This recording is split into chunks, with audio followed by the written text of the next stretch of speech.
ગુજરાતમાં દારૂબંધી છે, પરંતુ તેનો અમલ કેવો થાય છે તે આપણે જાણીએ છીએ। મહેસાણાના એક ગામમાં શરૂ થયો છે અનોખો પ્રયોગ। જો અહીં કોઈ દારૂ પીધેલું મળ્યું તો તેના માટે મુકાયું છે લોખંડનું પાંજરું। આ દ્રશ્ય જુઓ। આમ તો તમે પાંજરે પુરાયેલા સિંહ કે દીપડાના દ્રશ્યો જોયા હશે, પરંતુ આ પાંજરામાં દારૂડિયા છે।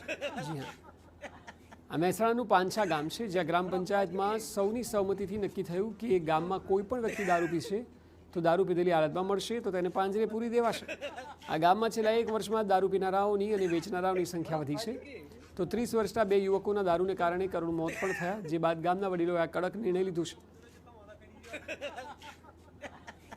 અને લોક લાગણીને ધ્યાનમાં રાખી એવું નક્કી કર્યું કે ગામની અંદર કોઈ દારૂ પકડાય તો લોખંડના પાંજરાની અંદર આપણે 12 કલાક જેવું પૂરી રાખવો, કાયદો હાથમાં નહીં લેવો અને પછી પોલીસ સોંપી દેવો। એ સિવાય જે દારૂ બનાવ્યું છે એમને પણ વોર્નિંગ આપી દીધી અને પોલીસને રેડ પાડવાનું ચાલુ કરી દીધું। ગામના લોકોએ જ ફાળો એકઠો કર્યો અને પાંજરું બનાવ્યું। સાથે જ પંચાયતમાં પણ ઠરાવ કરીને આ નિર્ણય લેવાયો કે દારૂ પીનારો વ્યક્તિ મળે તો તેને 12 કલાક માટે પાંજરે પૂરી દેવાશે, જે બાદ પોલીસ હવાલે કરાશે।